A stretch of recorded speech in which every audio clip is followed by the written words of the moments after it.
안녕하세요. 정구입니다. 오늘 이야기할 주제는 이제 코스닥에 관심을 가져야 하는 이유에 대해서 이야기 드리려고 해요. 먼저 이 기사가 2021년 1월 19일 기사인데요. 여기에 보면 큰손 연기금 코스닥 투자 확대 이런 내용이 있거든요. 지금 현재 한 1, 2% 정도의 연기금이 이제 코스닥 투자 비중을 갖고 있는데 이 비중을 더 높이고 투자 성과를 판단할 때 쓰이는 추종 지표에 코스닥을 포함하는 방안이 거론된다고 해요. 그러니까 이 비중을 늘리면 연기금이 이제 코스닥에 돈이 들어오면 그만큼 수급이 좋아지니까 오를 확률이 높겠죠. 그리고 또 두 번째 이유가 관심을 가져야 되는 이유 중 하나가 코스피랑 코스닥을 보면 비슷하게 많이 흘러가거든요. 왼쪽이 코스피고 오른쪽이 코스닥이에요. 여기 보시면 이때가 코로나 때 이제 엄청 주가가 빠졌을 때 그 주가 흐름인데 여기 보면 전고점 대비 빠지고 거의 그만큼 올랐어요. 빠진 만큼 거의 이렇게 오른 거잖아요. 코스피는. 근데 코스닥은 여기에서 빠지고 나서 오른 걸 보면 아직 이만큼밖에 안 올랐어요. 그러니까 아직 코스피에 비하면 코스닥은 덜 오른 상태인 거죠. 이게 그 삼성전자나 현대차 같은 대형주 위주로, 그러니까 즉 대형주면 코스피죠. 코스피 위주로 상승해서 그런 거예요. 그런데 연기금에서 이제 코스닥에 더 비중을 높이면 여기 코스닥의 수급이 좋아지겠죠. 그러면서 아마 더 코스닥 관련주들이 좋은 실적을 보일 거다. 주가가 좋을 거다. 참고로 지금 연기금 규모가 얼마나 되는지를 알아야겠죠. 돈이 얼마나 코스닥에 오는지를 알아야 되니까. 참고로 국민연금의 2019년 적립금은 736조예요. 이게 어느 정도 규모냐면 삼성전자의 시총이 대충 533조예요. 그러니까 이 돈을 기금을 다 활용하면 삼성전자를 산다는 거예요. 엄청난 돈이에요.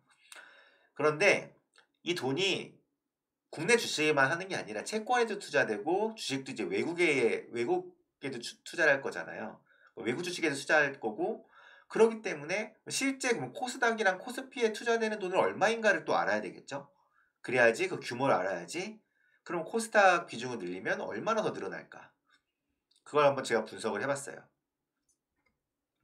참고로 이제 국민연금 기금운용본부 여기 홈페이지에 가면 뭐 2019년 데이터가 존재하고 여기서 대충 종목들이 1000개 정도 있고 여기 근데 그 종목이 올려진 거 보면 비중이랑 평가액 같은 게 적혀 있어요. 그런데 이게 코스닥 코스피 구분이 없어서 제가 이거를 뭐 이름이랑 종목이랑 뭐 이런 걸 매칭해서 코스닥 코스피를 분류해서 대충 얼마인지를 계산을 해봤어요. 이걸 다 이게 코스피 코스닥을 제가 수동으로 수식 넣어가지고 만든 건데 이름 종목명 기반으로 그래서 뭐 보면 대충 코스피는 125조, 코스닥에는 3.6조, 그러니까 4조가 좀 안 되는 돈을 국민연금에서 투자하고 있는 거예요. 여기서 지금 코스닥 비중은 국내 주식 투자 비용에서 3%도 채 안 돼요. 그러니까 1, 2%만 올려도 3.6조에서 5조 뭐 이런 식으로 되니까 1, 2%가 얼마 안 되겠지만 여기서 옮겨가면 그 규모가 거의 배가 된다는 거죠.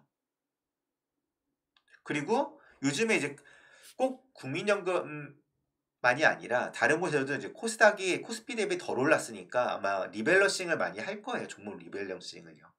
그래서 아마 지금 삼성전자 같은 경우 코스피의 거의 한 20% 가까이를 차지할 텐데 그러니까 그러니까 코스피를 줄이려면 삼성전자를 팔아야 되는 상황이 발생될 수 있거든요.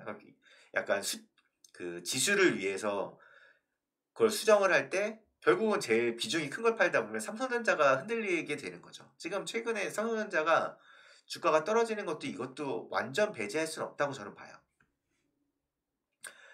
참고로 아까 전에 우리가 인지를 못하셨을 텐데 아까 전에 기금 이야기할 때 2019년 국민연금 수익률이 얼마인지 아세요? 11.31%예요.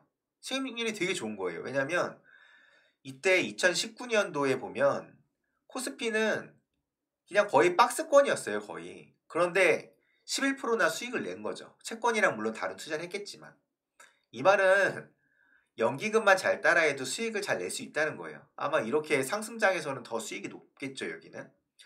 그래서 연기금 같은 경우는 어떻게 투자를 했나? 물론 투자 그걸 볼 수 있는데 이게 아니라 아예 2019년이나 과거에 전체 통틀어서 얘네들의 비중이 얼마나 있냐를 한번 볼 거예요. 이것만 잘 보고 분석해도 우리는 수익률이 꽤 높겠죠. 일단은 지금까지는 코스피 위주의 시작이었으니까 코스피에 어떤 종목이 있는지 볼게요. 이게 연기금에서 평가한 금액의 이제 순위를 20개만 뽑은 건데 보면 삼성전자, 하이닉스, 네이버, 현대차, LG화학 여기도 엄청 올랐죠. 그 다음에 뭐 기아차도 많이 올랐죠. NC도 최근에 뭐 100만 원 언저리 갔다 내려오고 보면 2019년 이 평가액 순위만 보고 샀어도 그냥 갖고 있었어도 아마 수익률이 지금 엄청 좋을 거예요. 코스피 종목이거든요. 그럼 만약에 코스닥 쪽에 돈이 더 몰리면 어떤 종목을 얘네들이 연기금에서 지금 갖고 있었나를 알면 도움이 많이 되시겠죠. 2019년 연기금 평가액 순위 코스닥 20위를 보면 CJ ENM, 참고로 CJ ENM은 지금 주가가 별로 안 좋아요. 2019년 대비. SK 머터리얼즈는 되게 좋은 편이고 KMW는 뭐 선방, 쏘쏘 뭐 이 정도. 여기 보면 뭐 컨투스도 최근에 뭐 그 중국 파노 그것 때문에 좀 어느 정도 오르긴 했는데 많이 오른 건 아니에요. 사실 또 어떻게 보면. 뭐 펄어비스도 게임주 관련해서 많이 올랐고 저평가돼 있었는데 동진 세미캠 같은 경우도 많이 올랐을 거예요. 여기 보면 상대적으로 코스피 종목보다는 못 오른 종목들이 많아요. 그러면 리밸런싱이나 아니면 연기금에서 코스닥에 투자가 되고 여기 실적이 좋은 애들은 아마 많이 오를 확률이 높을 거다라고 저는 보고 있어요. 지금까지 정구의 무한동력 정구였고요. 도움이 되셨다면 구독과 좋아요 부탁합니다.